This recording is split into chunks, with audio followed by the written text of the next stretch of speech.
अस्सलाम वालेकुम friends, this is Pathan Nazim and welcome to hello learning academy. Friends, इस video में हम महा टीटी 2024 में पूछे गए माहौलियाती मुताले का क्वेश्चन पेपर सॉल्व करेंगे। लिहाजा 23 नवंबर को आपका इम्तिहान कंडक्ट किया जाएगा। इसी को मद्देनज़र रखते हुए हेलो लर्निंग एकेडमी आपके लिए लेकर आए सब्जेक्ट वाइज टेस्ट सीरीज़, यानी कि आपको तमाम तर सब्जेक्ट्स के टेस्ट सीरीज़ अवेलेबल किए जाएंगे। जैसा आपका एग्ज़ाम होता है उसी तरीके से आपको टेस्ट सीरीज़ दिए जाएंगे और साथ में आपको 2000 प्लस PYQs यानी कि प्रीवियस ईयर क्वेश्चन पेपर्स की क्वेश्चन बैंक दी जाएंगी। टेस्ट सीरीज़ आप 4 से 5 दिन में इसको मुकम्मल कर सकते हो, ये ख़ास बात रहेंगी और बआसानी आप इम्तिहान में कामयाबी हासिल कर सकते हो। टेस्ट सीरीज़ के लिए एक पेपर की फ़ीस 199 है और अगर आप दोनों पेपर ज्वाइन करते हो तो 299 इसकी फ़ीस है। अगर आप इंटरेस्टेड हो तो नीचे दिए गए नंबर पर कांटेक्ट कीजिए और जल्द से जल्द टेस्ट सीरीज़ ज्वाइन करके इम्तिहान में नुमाया कामयाबी हासिल कीजिए। वक्त को ज़ाया ना करते हुए चलते हैं हम क्वेश्चंस की तरफ। तो फ्रेंड्स, जैसे कि आपको यहाँ पर नज़र आ रहा है, ये 2024 का पेपर फर्स्ट है। जमात अव्वल था पंजम, यानी कि पहली से 5वीं, इस तरीके से यहाँ पर सब्जेक्ट से रिलेटेड इन्फॉर्मेशन दी गई है। जैसे कि मुख्तसर तौर पर हम यहाँ पर इसको देखेंगे। सब्जेक्ट वाइज इन्फॉर्मेशन है। सबसे पहले उर्दू होता है, उसके बाद इंग्लिश या मराठी जो भी आपने लैंग्वेज सेकंड रखा है उसके अकॉर्डिंग रहेगा। उसके बाद जो है तो बाल मानस शास्त्र व अध्यापन शास्त्र यानी कि CDP, child development and pedagogy, जिसको हम नफ्सियात कहते हैं। उसके बाद है रियाजी यानी गणित और परिसर अभ्यास मीन्स EVS मीन्स एनवायरमेंटल और स्टडीज़। ये 30-30 नंबरात पर हर एक जो है तो सब्जेक्ट होता है। लिहाजा हम चलते हैं EVS के जो है तो क्वेश्चंस की तरफ।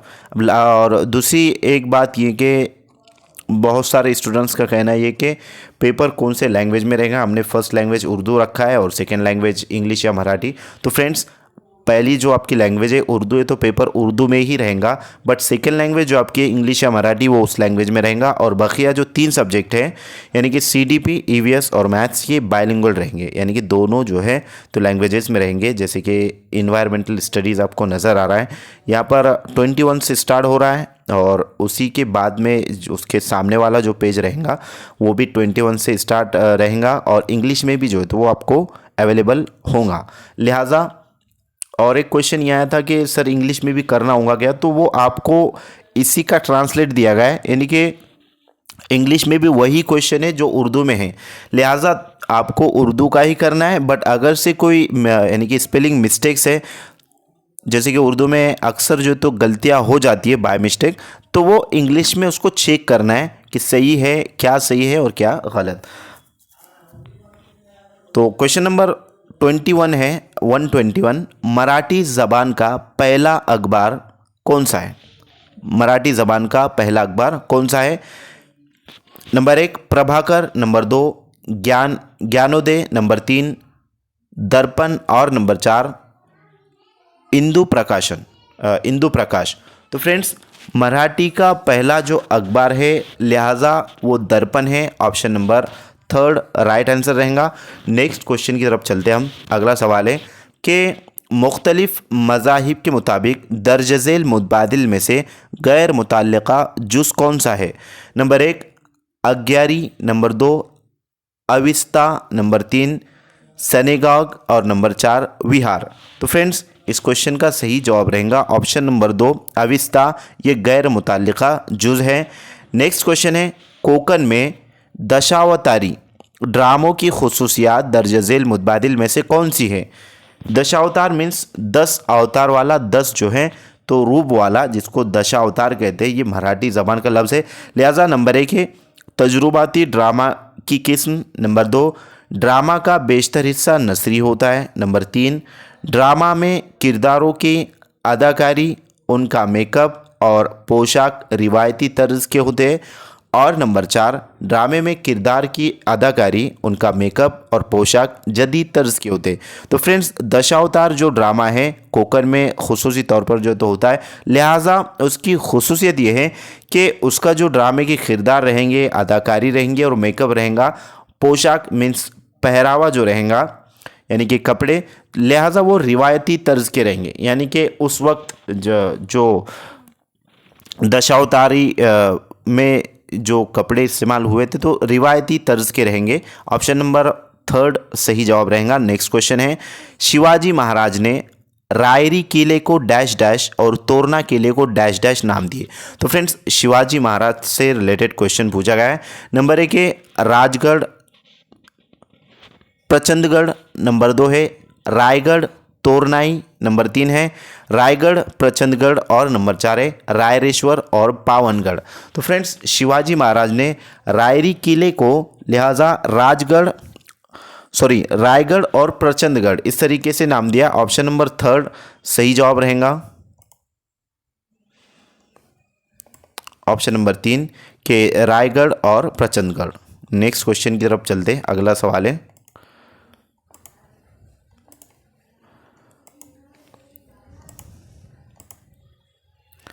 मंदरजा झेल में से कौन सा बयान संत नामदेव के मुतालिक सही है।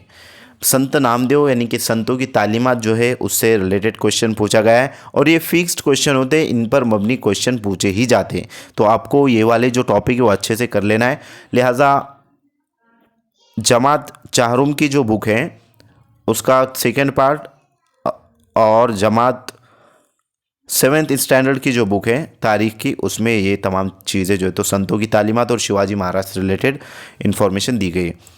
फर्स्ट ऑप्शन ए है कि महाराष्ट्र के अव्वलीन कीर्तनकार, बी है अपने नज़रियात की पंजाब में तबलीग की, सी है गुरु ग्रंथ साहिब किताब में अशआर यानी कि पदे लिखे। पदे मीन्स ये मराठी ज़बान का जो है तो लफ्ज़ है और अशआर को पदे कहते हैं। लिहाजा गुरु ग्रंथ साहिब जो किताब है सिखों की किताब, उसमें इन्होंने पदे लिखे। इस तरीके से 3 ऑप्शन इनके अकॉर्डिंग दिए गए। अब कौन सा जो है तो सही है और कौन सा गलत, ये आपको जो है तो पहचानना है। लिहाजा संत नामदेव ने महाराष्ट्र के अव्वलीन कीर्तनकार भी यही है और अपने नज़रियात की पंजाब में उन्होंने तबलीग की और गुरु ग्रंथ साहिब जो किताब है सिखों की, लिहाजा उसमें उस किताब में इनके अशआर है यानी कि पदे उन्होंने लिखे हैं। तो इसके अकॉर्डिंग ऑप्शन नंबर 4 सही जवाब रहेगा, मंदरजा वाला सभी ABC। नेक्स्ट क्वेश्चन है शिवाजी महाराज के अष्टप्रधान मंडल। तो फ्रेंड्स ये जो अष्टप्रधान मंडल है इस पर मबनी क्वेश्चन पूछा जाता है। तो शिवाजी महाराज के अष्टप्रधान मंडल में मंत्री के ओहदे पर फाइज शख्स कौन से काम अंजाम देते हैं। नंबर 1 सरकारी कानून की हिफाजत, नंबर 2 बैरूनी रियासतों के से ताल्लुकात कायम रखना, नंबर 3 रियासत का हिसाब किताब लिखना और नंबर 4 सरकारी ख़त व किताबत का काम।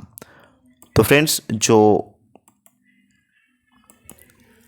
अष्टप्रधान मंडल में शिवाजी महाराज को जो अष्टप्रधान मंडल था उसमें मंत्री के ओहदे पर जो फाइज अशखास होते थे, शख्सियात होते थे, लिहाजा वो सरकारी ख़त व किताबत का काम करते थे। ऑप्शन नंबर लास्ट सही जवाब रहेगा। नेक्स्ट क्वेश्चन है कि मरकज़ी हुकूमत के ज़रिए शुरू किया गया तख्ता खरिया मंसूबा किस किस्म की तालीम के लिए मशहूर है। मरकज़ी हुकूमत मीन्स सेंट्रल गवर्नमेंट के ज़रिए जो शुरू किया गया ब्लैक बोर्ड और चौक ब्लैक बोर्ड जो मेथड है, जो मंसूबा है, ये किस किस्म की तालीम के लिए मशहूर है।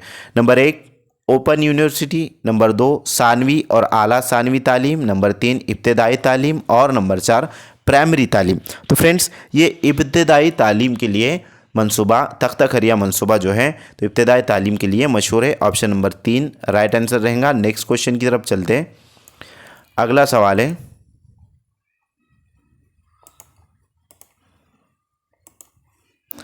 सही जोड़ियाँ लगाएं। अब जोड़ियों से रिलेटेड भी क्वेश्चन पूछा जाता है, लिहाजा ग्रुप अलीफ है, ए कोसबाड़ मंसूबा, बी है शारदा सदन, सी है सेवा सदन और डी है महिला दक्षता समिति। अब यहाँ पर ग्रुप बी में दिए गए पंडिता रमाबाई, परमला दंडवते, अनुताई वाघ और रमाबाई रानाडे। तो फ्रेंड्स इसके अकॉर्डिंग जो है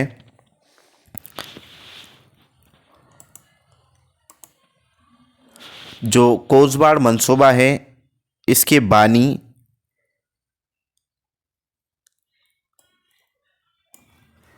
अनुताई वाघ है, उसके बाद शारदा सदन जो है इसके बानी लिहाजा पंडिता रमाबाई है, उसके बाद है सी सेवा सदन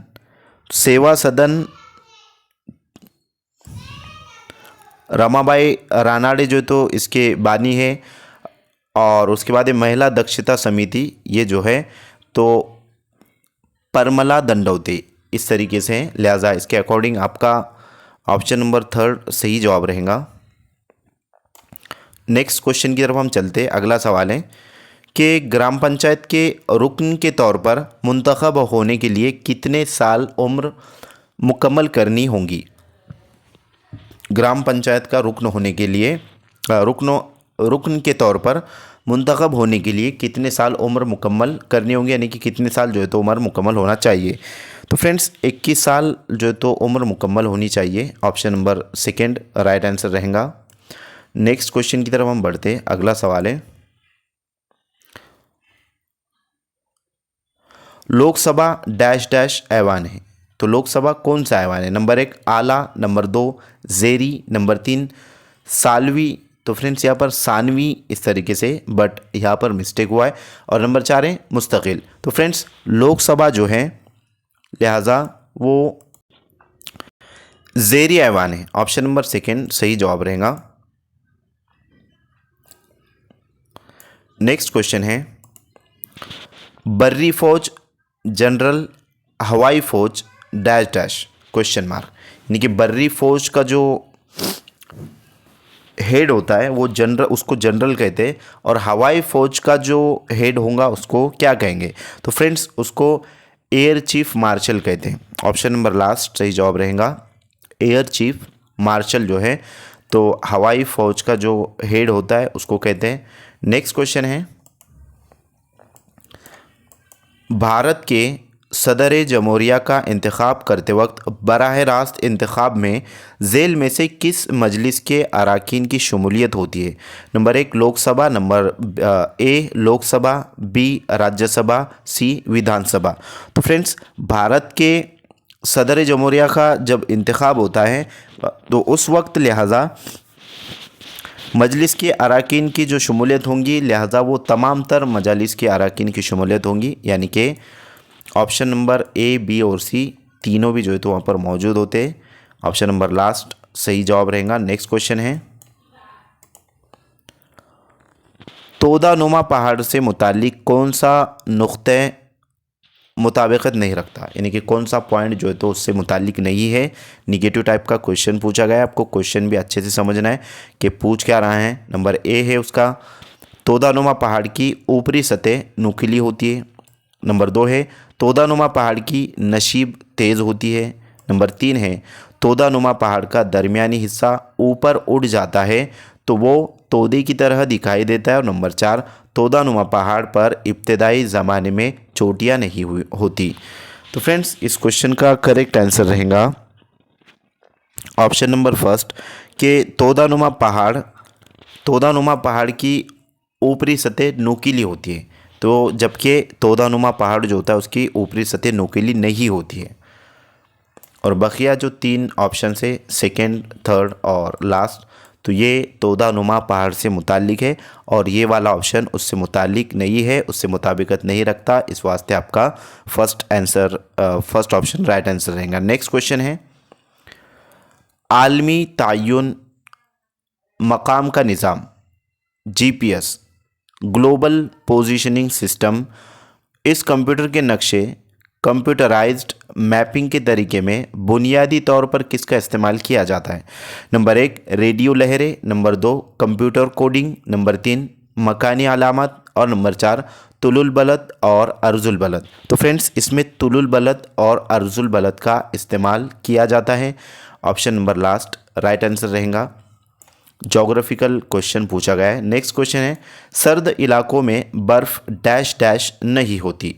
नंबर 1 यकजिनसी, नंबर 2 मजबूत, नंबर 3 भुरभुरी और नंबर 4 शफ़ाफ। तो फ्रेंड्स सर्द इलाकों में बर्फ़ कैसी नहीं होती, लिहाजा सर्द इलाकों में जो बर्फ़ होती है वो भुरभुरी नहीं होती, शफ़ाफ होती है, मजबूत होती है और एक जिनसी होती है। नेक्स्ट क्वेश्चन है समंदरी पानी की नमकीनियत नापने के लिए मंदरज झेल में से कौन सा आला इस्तेमाल किया जाता है। जैसे कि कोई चीज़ नापने के लिए किलोग्राम जो है तो उसमें नापा जाता है, और मीटर पट्टी वगैरह का जो है तो कपड़े नापने के लिए इस्तेमाल किया जाता है। उसी तरीके से समंदर की पानी की नमकीनियत नापने के लिए भी एक आला है, एक जो है तो चीज़ है, उसे क्या कहते हैं? नंबर 1 है हाइड्रोमीटर, नंबर 2 है बैरोमीटर, नंबर 3 है थर्मामीटर और नंबर 4 है एनीमोमीटर। तो फ्रेंड्स उसे हाइड्रोमीटर कहते हैं। Option number first right answer रहेगा हाइड्रोमीटर। नेक्स्ट क्वेश्चन है, मंदरजा झेल मुतबादिल में से कौन सा बयान सनती समाजी जिम्मेदारी को जाहिर करता है? नंबर 1 मजदूरों के लिए प्रोविडेंट फंड जिसको पीएफ कहते हैं, पीएफ का नज़्म करना। नंबर 2 सनतों के टैक्स की अदायगी। नंबर 3 सनतों के मुनाफे का 2% CSR फंड में जमा करना। और नंबर 4 कारकुनों के लिए पालना घर यानी कि डाई केयर शुरू करना। तो फ्रेंड्स यहाँ पर कौन सा बयान सनती जिम्मेदारी को जाहिर करता है, इस तरीके से बतलाया गया है। तो यहाँ पर जो है सनतों के मुनाफे का जो 2% है यानी कि 2% CRS फंड में जमा करना, ये जो है सनती समाजी जिम्मेदारी को जाहिर करता है। Option number third right answer रहेगा। नेक्स्ट क्वेश्चन है, बैनुल अक़वामी तंजीमों के नाम और सदर दफ्तर वाले मुल्क के मुनासिब जोड़ी पहचानिए। तो फ्रेंड्स बहुत ही आसान क्वेश्चन है, लिहाजा ये जो आपको नज़र आ रही है यहाँ पर, ये बैनुल अक़वामी तंजीमें हैं और यहाँ पर जो है तो उनके सदर दफ्तर मीन्स कौन से शहर में, कौन से जो है तो स्टेट और कंट्री में वाक़े है। तो यूरोपीय यूनियन, उसके बाद है आलमी तिजारती तंजीम, सार्क और आसियान। तो ये तमाम तर तंजीम है और उनके जो शहर मकाम हैं, उनके जो दफातर है, सदर दफ्तर। सबसे पहले हम देखेंगे यूरोपीय यूनियन जो है, लिहाजा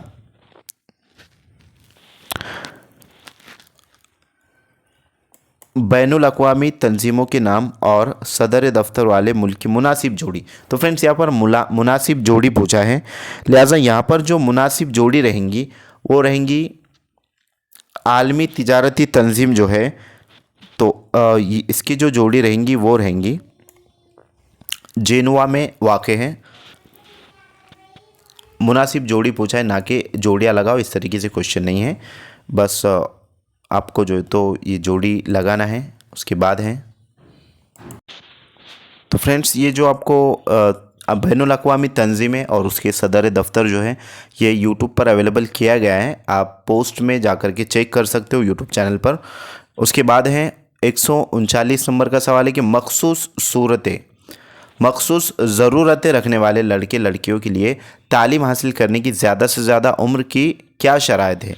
तो फ्रेंड्स मखसूस ज़रूरतों से मुराद फ़िज़िकल डिसेबल जो बच्चे होते हैं, जिनको यानी कि जैसे कि अपाहिज है या फिर नाबीना है या फिर जो है तो जिनको समात नहीं होती, सुनने नहीं आता, तो ये मखसूस ज़रूरतें वाले बच्चे हैं। लिहाजा इनकी जो तालीम हासिल करने की उम्र है उसकी शर्त है क्या है? तो नंबर 1 है 6 से 14 साल, नंबर 2 है 6 से 10 साल, नंबर 3 है 6 से 18 साल और नंबर 4 है 6 से 15 साल। तो फ्रेंड्स उनकी जो शर्त है लिहाजा वो है 6 से 18 साल। ऑप्शन नंबर 3 राइट आंसर रहेगा। नेक्स्ट क्वेश्चन है, नदी और उसके मुआविन नदी का गलत मुतबादिल कौन सा है? तो यहाँ पर जो तो नदी और उसके मुआविन नदी का मुतबादिल बतलाना है, लिहाजा नंबर 1 है सिंध रावी, नंबर 2 है गंगा कोसी, नंबर 3 है कृष्णा ब्रह्मपुत्र और नंबर 4 है तापी गिरना। तो फ्रेंड्स यहाँ पर जो है सिंध जो है उसमें से रावी नदी उसकी मुआविन नदी है, गंगा की जो नदी है कोसी ये भी मुआविन नदी है, लेकिन कृष्णा और ब्रह्मपुत्र ये जोड़ी जो है तो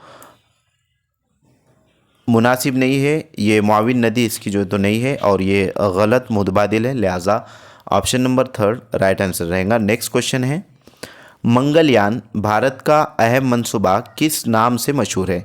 तो फ्रेंड्स मंगलयान से रिलेटेड क्वेश्चन पूछा गया है।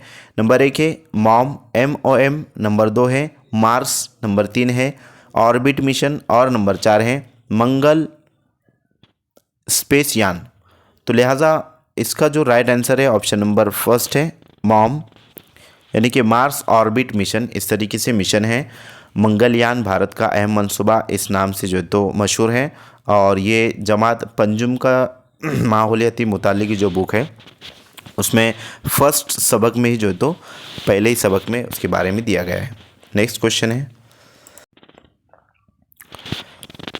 उस ग्रोह के नबातात को आलम नबातात के जलथलीय कहते हैं। Number 1 Thallophyta, number 2 bryophyta, number 3 ट्रेडोफाइटा और नंबर 4 एंजियोस्पर्म्स, यानी कि बंद बीजा जिसको कहते हैं। तो फ्रेंड्स इस क्वेश्चन का करेक्ट आंसर रहेगा ऑप्शन नंबर 2 ब्रायोफाइटा जो है इनको आलम नबातात के जलथलीय कहते हैं। नेक्स्ट क्वेश्चन है, बरके रुबा की बनावट से ताल्लुक़ ना रखने वाली खुसूसियात का मुतबादिल कौन सा है। नंबर 1 तांबे की लंबी पट्टी, नंबर 2 लोहे की चादर से जुड़ा हुआ दूसरा सिरा, नंबर 3 कोयला और नमक के आमेज़े को ज़मीन में गड़ा करके लोहे की चादर खड़ी की जाती है, और नंबर 4 तांबे की लंबी पट्टी ऊपरी सिरे पर भाले की तरह नोकीला। लिहाजा यहाँ पर ताल्लुक़ ना रखने वाला खुसूसियात का मुतबादिल जो है तो आपको बरके रुबा से रिलेटेड बतलाना है। तो लोहे की चादर से जुड़ा हुआ दूसरा सिरा ये बरके रुबा की खुसूसियत को ज़ाहिर नहीं करता है। ये आपका राइट आंसर रहेगा ऑप्शन नंबर 2। बकिया जो 3 ऑप्शन है वो बरके रुबा की बनावट से ताल्लुक़ रखते हैं। अगला सवाल है, फ्रिज से बाहर निकाली गई ठंडे पानी की बोतल के बैरूनी सतह पर जमाशुदा पानी के ख़तरात की मुनासिब वजह बताइए। नंबर 1 अमल तबखीर, नंबर 2 अमल तसईद, नंबर 3 अमल तकसीफ़ और नंबर 4 तफरीक़ी तरीक़ा। तो फ्रेंड्स ये अमल तकसीफ़ की अलामत है कि जब ठंडे पानी की बोतल फ्रिज से बाहर निकाली जाती है तो उसके बैरूनी सतह पर छोटे छोटे पानी के ज़र्रात जो है तो नज़र आते, लिहाजा ये अमल तकसीफ़ की अलामत है। और अमल तफ़खीर मीन्स पानी का भाप बनकर हवा में खारिज होना। अगला सवाल है, गर्म किया गया घी ठंडा होने पर गाढ़ा होता है, ये किस किस्म की तब्दीली है। नंबर 1 तबई तब्दीली, नंबर 2 कीमियाई तब्दीली, नंबर 3 दौरी तब्दीली और नंबर 4 गैर दौरी तब्दीली। तो फ्रेंड्स ये तबई तब्दीली है, ऑप्शन नंबर फर्स्ट सही जवाब रहेगा। नेक्स्ट क्वेश्चन है, तवानाई की मुख्तलिफ अक़साम और मिसालों की सही जोड़ियाँ लगाइए। ए गोटी कंचों के खेल, बी गुलेल, सी शॉय तरकीब का अमल और डी है जंगल में आग लगना। तो फ्रेंड्स अगर आपको 1 से 2 भी इससे रिलेटेड ऑप्शंस पता है तो आप डायरेक्टली आंसर्स की तरफ जा सकते हो, जैसे कि जंगल में आग लगना, शॉय तरकीब का जो अमल है, तो ये कौन सी जो है तो तवानाई की किस्म है। तो फ्रेंड्स शॉय तरकीब का जो अमल होता है लिहाजा वो कीमियाई तवानाई होती है। जंगल में आग लगना जो है वो कीमियाई तवानाई होंगी, और शॉय तरकीब का जो अमल होता है वो तवानाई बिल खवा। उसी तरीके से ए है गोटी कंचों के खेल। तो गोटी कंचों के जो खेल हैं फ्रेंड्स वो तवानाई बिल हरकत है, क्योंकि उसमें जो तो हरकत होती है। गुलेल जो है लिहाजा ये तवानाई बिल खवा है। शॉय तरकीब का अमल सी है, ये नूर की तवानाई होंगी, और जंगल में आग लगना ये कीमियाई तवानाई। तो इसके अकॉर्डिंग आपका जो ऑप्शन रहेगा option number last right answer रहेगा। नेक्स्ट क्वेश्चन है, इंसानी काबिल समात आवाज़ का ताद्दुद। नंबर 1 10 हर्ट्ज़ से 10,000 हर्ट्ज़ के दरमियान, HZ का मतलब होता है हर्ट्ज़। नंबर 2 है 20 हर्ट्ज़ से 20,000 हर्ट्ज़ के दरमियान। नंबर 3 है 25 हर्ट्ज़ से 25,000 हर्ट्ज़ के दरमियान और नंबर 4 है 50 हर्ट्ज़ से 50,000 हर्ट्ज़ के दरमियान। तो फ्रेंड्स इंसानी काबिल समात जो आवाज़ होती है लिहाजा वो 20 हर्ट्ज़ से 20,000 हर्ट्ज़ के दरमियान आवाज़ होती है। ऑप्शन नंबर सेकंड सही जवाब रहेगा। नेक्स्ट क्वेश्चन की तरफ हम बढ़ते हैं। अगला सवाल है, गल्लाबानी में और खून के जमे महफूज करने के लिए जेल में से किसका इस्तेमाल किया जाता है? तो फ्रेंड्स यहाँ पर जसी में होना चाहिए था, यानी कि खून के जसी में मीन्स जिसको सेल्स कहते हैं, वाइट ब्लड सेल्स और रेड ब्लड सेल्स, इस तरीके से। नंबर 1 है ऑक्सीजन, नंबर 2 है हाइड्रोजन, नंबर 3 है माय नाइट्रोजन और नंबर 4 है माय कार्बन डाइऑक्साइड। तो फ्रेंड्स उसको माय नाइट्रोजन की ज़रूरत खून के जसी में महफूज करने के लिए माय नाइट्रोजन का इस्तेमाल किया जाता है। ऑप्शन नंबर 3 राइट आंसर रहेगा। नेक्स्ट क्वेश्चन है, H1N1 इस वायरस से होने वाली बीमारी को किस नाम से जाना जाता है? Number 1 dengue, number 2 bird flu, number 3 swine flu और नंबर 4 कोविड। तो फ्रेंड्स कोविड जो है तो उसको कोविड-19 के जो वायरस है उससे जाना जाता है, लिहाजा H1N1 जो है तो ये 2013 या 12 में जो बीमारी आई थी जिसको स्वाइन फ्लू कहा गया था, तो ये H1N1 वायरस से होने वाली बीमारी है। ऑप्शन नंबर 3 सही जवाब रहेगा। नेक्स्ट क्वेश्चन की तरफ बढ़ते। अगला सवाल है, मंदरजा झील में से कौन सा अल्कोहल मशरूबात की तैयारी में इस्तेमाल नहीं होता है? Number 1 glucose, number 2 fructose, number 3 saccharomyces ferment और नंबर 4 लैक्टोज। तो फ्रेंड्स मशरूबात की तैयारी में जो इस्तेमाल नहीं होता वो है option number 3 saccharomyces ferment. Next question है,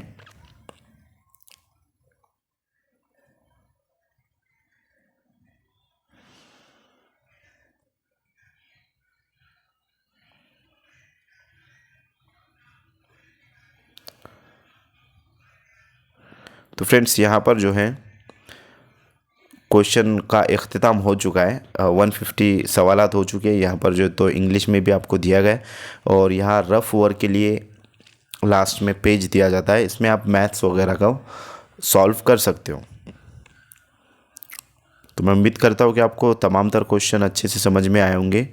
मिलते हैं हम नेक्स्ट टाइम नेक्स्ट पेपर के साथ, पेपर सॉल्यूशन के साथ। आज के लिए इतना काफ़ी है।